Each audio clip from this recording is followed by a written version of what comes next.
প্রয়োজনে আন্দোলন করে জুলাই সনদ আদায় করা হবে বলে মন্তব্য করেছেন জাতীয় নাগরিক পার্টির আহ্বায়ক নাহিদ ইসলাম। জুলাই গণঅভ্যুত্থানের বর্ষপূর্তি উপলক্ষে মাসব্যাপী দলীয় কার্যক্রমের অংশ হিসেবে রংপুরের পীরগঞ্জে শহীদ আবু সাইদের কবর জিয়ারত শেষে তিনি মন্তব্য করেন। এ সময় তিনি আরও বলেন, জুলাই শুধু সরকার পতনের আন্দোলন ছিল না, এটি ছিল নতুন বন্দোবস্তের আন্দোলন। বলেন, জুলাইয়ের এই কর্মসূচির মাধ্যমে মানুষের কাছে যাবে এনসিপি, তুলে ধরা হবে আবু সাইদের স্বপ্ন, জুলাইয়ের স্বপ্ন। গণপরিষদ নির্বাচনের মাধ্যমে নতুন সংবিধান রচনার দাবিও জানান তিনি। এ সময় দলের সদস্য সচিব আক্তার হোসেন বলেন, পুরনো কাঠামো ভেঙে নতুন শাসনতন্ত্র কায়েম করতে হবে।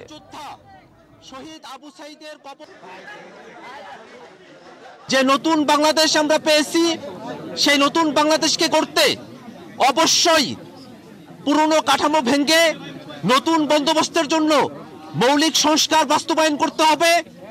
যারা গণহত্যা সংগঠিত করেছে, বাংলাদেশের উপরে মানবতা বিরোধী অপরাধ চাপিয়ে দিয়েছে, তাদেরকে বিচারের আওতায় নিয়ে আসতে হবে। যদি সরকার বা অন্য কেউ মনে করে থাকে যে এই যে হাজারো লক্ষ মানুষ যারা রাজপথে নেমে এসেছিল তারা ঘরে ফিরে গিয়েছে, তাহলে আপনারা ভুল ভাবছেন। শিয়া বাটার ও ভিটামিন ই সমৃদ্ধ লিলি হালাল বিউটি সোপ, তারুণ্যময় উজ্জ্বল ত্বকের জন্য। আমরা আবু সাইদের কবর থেকে ঘোষণা করছি, আমরা বাংলার প্রতিটি পথে প্রান্তরে যাব। আমরা বাংলার ছাত্র জনতা, তরুণ, শ্রমিকদেরকে আবারও রাজপথে নেমে আসতে আহ্বান জানাবো। আমাদের যে জুলাই ঘোষণাপত্র এবং জুলাই সনদ, সেটি আমরা আদায় করে ছাড়বো ইনশাআল্লাহ।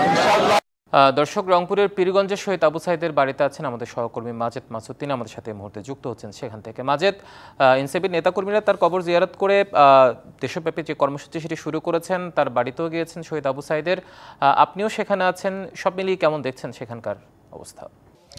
হিমাদ্রি, সকাল ঠিক 10:15টার দিকে কিন্তু এনসিপির নেতাকর্মীরা তাদের গাড়ি বহর নিয়ে এই বাবনপুরে আসেন এবং এরপরেই কিন্তু তারা মেঠোপথ ধরে আবু সাইদের সমাধিস্থলে আসেন।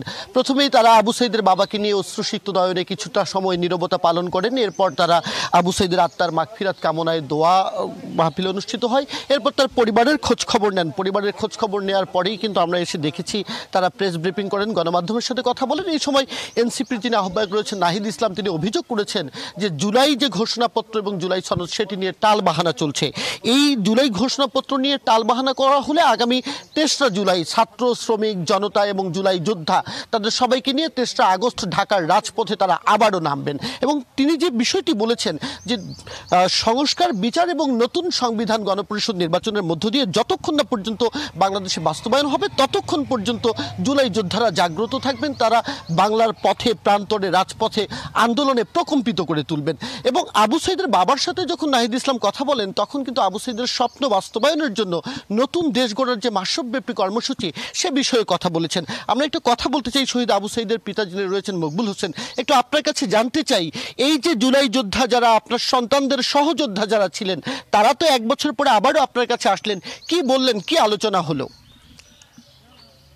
এখন আমি দাবি জানাইছি যে আমার ছেলে শহীদ আবু সাইদ, তার নামকরণ করা আগে কথা ছিল যে 16 জুলাই শহীদ আবু সাইদের নামে জুলাই অভ্যুত্থান করা হবে।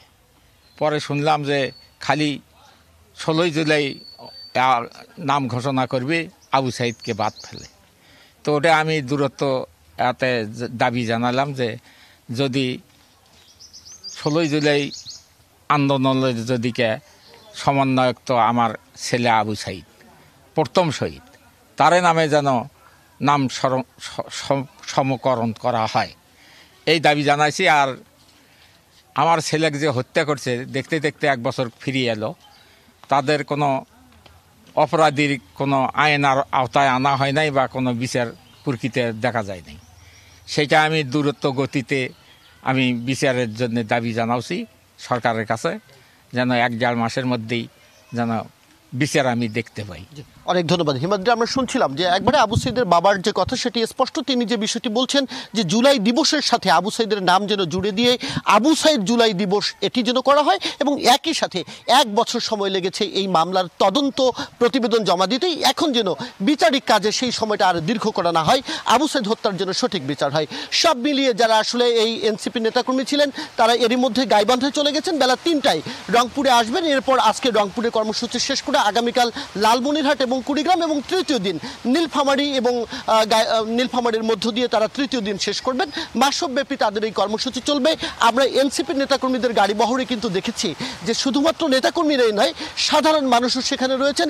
একই সাথে যারা জুলাই যোদ্ধা সবাই কিন্তু এই আন্দোলনে সরবভাবে তারা অংশ নিয়েছেন। তারা যেটি বলছেন, জুলাইয়ের যে স্বপ্ন সেটি মানুষের মধ্যে জাগ্রত করবেন এবং জুলাই নিয়ে তাদের যে আন্দোলন সেটি মানুষকে স্মরণ করিয়ে দিয়ে নতুন বাংলাদেশ তারা গড়বেন। তো এখন পর্যন্ত হিমাদ্রির রংপুরের বাবনপুর আবু সাইদের সমাধিস্থল থেকে এই ছিল আমার কাছে খবরাখবর।